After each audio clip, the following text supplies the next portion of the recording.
Hello everyone. Today we'll look into the second part of outlier detection and analysis. Last day we looked into univariate outlier detection and today we'll look into multivariate outlier detection.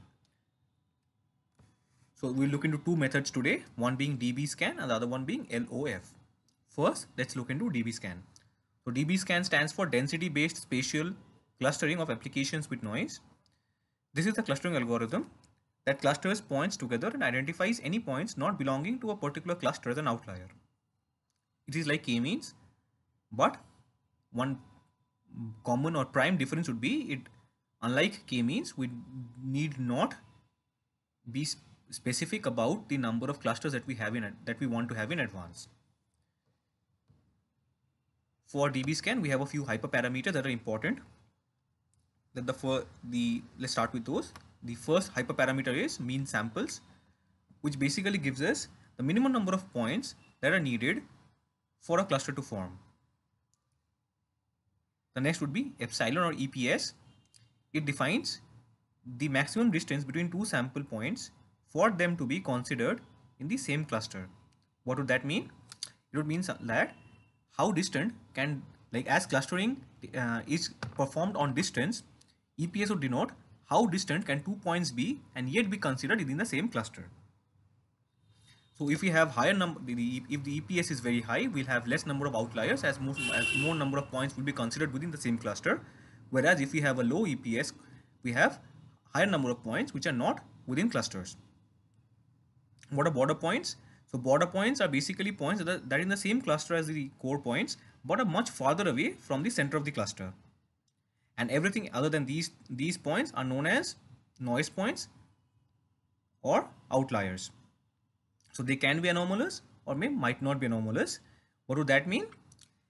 Like all the outliers that we detect, suppose we're looking into it we're working with a fraud detection use case in which we are trying to identify frauds. So in that case, an outlier would be a potential fraud. So we can flag them. And these outliers would need further investigation to identify them to be as fraud or as actual frauds or just some unusual transactions or unusual occurrences. But the job of the algorithm is to flag them, and that is what DBSCAN does, or any outlier detector does. So for this, we look into the heart disease dataset as the last day, and we'll use the age and BMI as the two variables for our multivariate analysis. In this case, we have considered epsilon as 3 and the minimum number of samples as 10. That is mean points as 10 and epsilon as 3.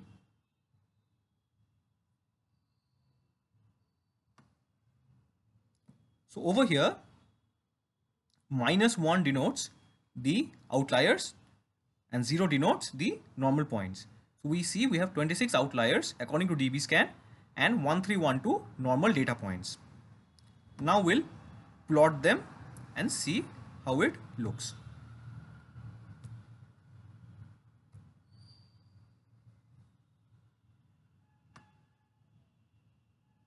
So this is how our plot looks, the red being the outliers and the blue being the normal data points.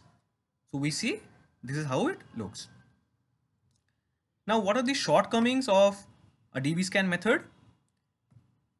One primary shortcoming or a downside of it is for higher dimensions it is not very accurate, and also the value of epsilon we need to have for very high dimensional use cases we might need to have certain amount of domain knowledge to gauge or to estimate which value of epsilon can give us an actual or useful outliers.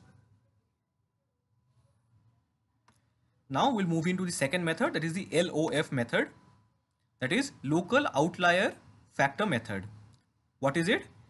It is also a density based outlier detection method, but the difference being over here it identifies local outliers instead of global outliers. What would that mean?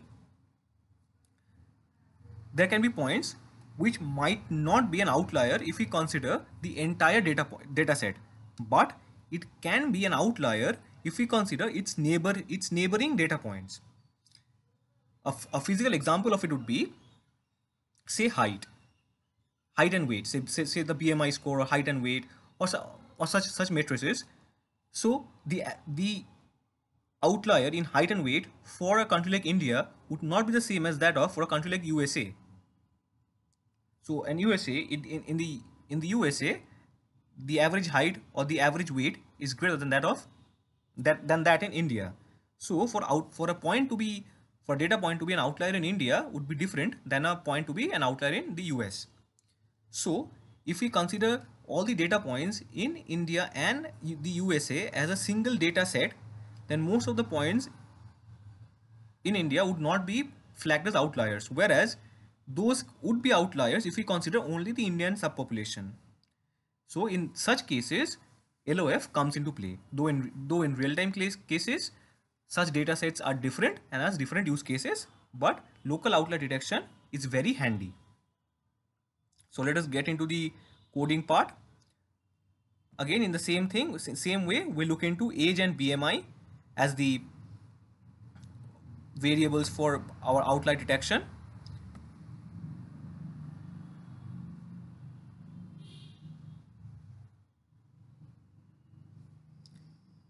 So as n neighbors would signify how many points are we considering as the surrounding data points, in comparison to which it will be flagged as an outlier. So we'll consider 50 points and we'll see if this point is an outlier considering the 50 surrounding points or not.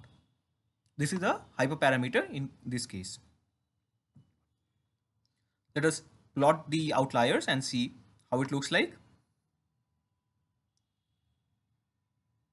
So the first thing that we see is we have lesser number of outliers than DBSCAN. For both the cases, we have considered the same variable, that is BMI and age, but still we see this is having a less number of outliers as compared to the DBSCAN. So we have used age and BMI for both DBSCAN as well as the LOF. But see, the number of outliers are more in DBSCAN than that of LOF. So why is it so? A primary reason can be that as this is identifying only local outliers, that might have caused it to have less number of outliers. It might also happen that a separate data set or a separate use case, LOF might give us more number of outliers depending on the use case. So we have concluded two methods of identifying outliers. So we see, in conclusion, what we see is it is essential for us to identify outliers. Many a times identifying and removing outliers increases the sanity of the data, improves the quality of the data. And maybe at times it is essential to remove outliers, but not always. Data with outlier might not always be bad data. It can be very useful. But a primary thing is we would need a lot of investigation after we identify outliers. Outliers can give us a lot of information, but that would entail a lot of investigation that is essential.